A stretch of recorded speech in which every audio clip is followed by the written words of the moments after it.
Okay అమ్మా.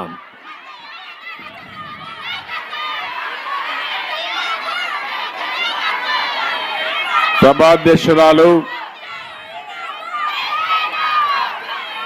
తెలుగు మహిళా రాష్ట్ర అధ్యక్షురాలు పాలిట్ బ్యూరో సభ్యురాలైనటువంటి శ్రీమతి అనిత గారు, రాష్ట్ర తెలుగుదేశం పార్టీ అధ్యక్షులు అచ్చెన్నాయుడు గారు, వేదికపై ఉన్నటువంటి మహిళా నాయకురాళ్ళందరికీ, మాజీ స్పీకర్ అయినటువంటి ప్రతిభా భారతి గారు, గౌరవనీయురాలు నన్నపనేని రాజకుమారి గారు, ఇంకా చాలామంది అందరి పేర్లు చెప్పాలంటే చాలా సమయం పడుతుంది. అదే మాదిరిగా మాజీ మంత్రివర్యులు సుజాత గారు, అఖిలప్రియ గారు, ఇంకా చాలామంది అందరికీ నా నమస్కారాలు. అదే సమయంలో గౌరవ శాసన మండలి సభ్యురాలు అనురాధ గారు, ఇంకా మిగిలిన వాళ్ళందరికీ నమస్కారాలు. ఈరోజు ఈ కార్యక్రమం నేను చాలా ఫస్ట్ టైం చూస్తున్నా. మా మహిళా శక్తి అంటే ఏంటో, ఏదైతే ఒక మహాశక్తి కార్యక్రమాన్ని అనౌన్స్ చేసినప్పుడు ఈ మహాశక్తి రథసారథులుగా ముందుకు పోవడానికి ఎంతో ఉత్సాహంగా మీరు వచ్చారు.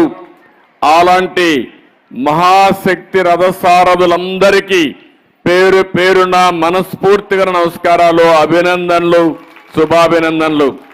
ఎప్పుడు కూడా నేను చెప్పేవాడిని నా తెలుగింటి ఆడపడుచులని.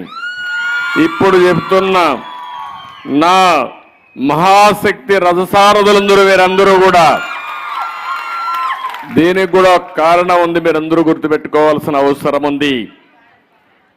తెలుగుదేశం పార్టీ రాకమునుపు, తెలుగుదేశం పార్టీ వచ్చిన తర్వాత మహిళల ప్రాముఖ్యత ఒక్కసారి గతాన్ని గుర్తు చేసుకుని భవిష్యత్తుకు నాంది పలకాల్సిన బాధ్యత మనందరిపైన ఉంది. నేను ఎన్నో పబ్లిక్ పాలసీలు తీసుకొచ్చాను గవర్నమెంట్లో. నేను తీసుకొచ్చిన విధానాల వల్ల ఈరోజు మీరు చూస్తే హైదరాబాద్ అయితే భారతదేశంలో నెంబర్ 1 సిటీగా తయారైందంటే ఆ రోజు నేను ఇచ్చిన విజనే దానికి కారణం. ఆంధ్రప్రదేశ్లో, కంబైన్డ్ ఆంధ్రప్రదేశ్లో పుట్టిన తెలుగు జాతి బిడ్డలు ప్రపంచం అంతా వెళ్ళారంటే ఆ రోజు వాళ్ళకు ఒక ఐటీ ఒక ఆయుధంగా వాళ్ళకి ఇచ్చాను.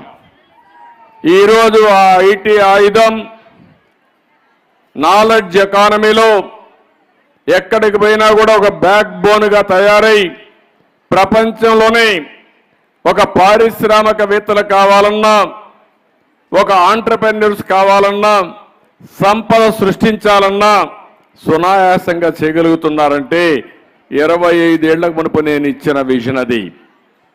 ఈరోజు అందుకని అన్ని ఆలోచించి ఈరోజు నేను ఒక కార్యక్రమం తీసుకున్నాను.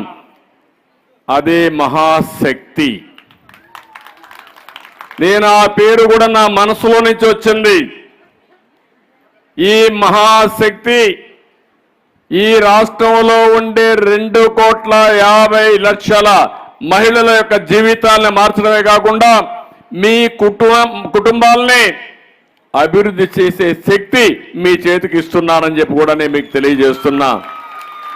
నేను ఆ వివరాలు మీకు చెప్తాను. చెప్పే ముందు మీరు ఒక్కసారి ఆలోచిస్తే, ఒక చరిత్ర. మొట్టమొదటిసారిగా 86లో మన నాయకుడు ఎన్టీ రామారావు గారు, ఆడబిడ్డలందరూ కూడా, అప్పటికి మగబిడ్డలకు ఆడబిడ్డలకు వ్యత్యాసం ఉండేది. తండ్రి సంపాదించిన ఆస్తి మగపిల్లలకి ఇచ్చి ఆడపిల్లలకు పెళ్లిళ్ళు చేసి పంపించేసేవారు. ఆ రోజు ఎన్టీ రామారావు గారు ఆలోచించి బిడ్డలంతా సమానం, మగపిల్లలైనా ఆడపిల్లలైనా సమంగా ఆస్తిలో హక్కు ఉండాలని, మహిళలకు సమాన ఆస్తి హక్కు ఇచ్చిన మహానాయకుడు ఎన్టీ రామారావు గారు. ఆ తర్వాత 30 ఏళ్లకు 20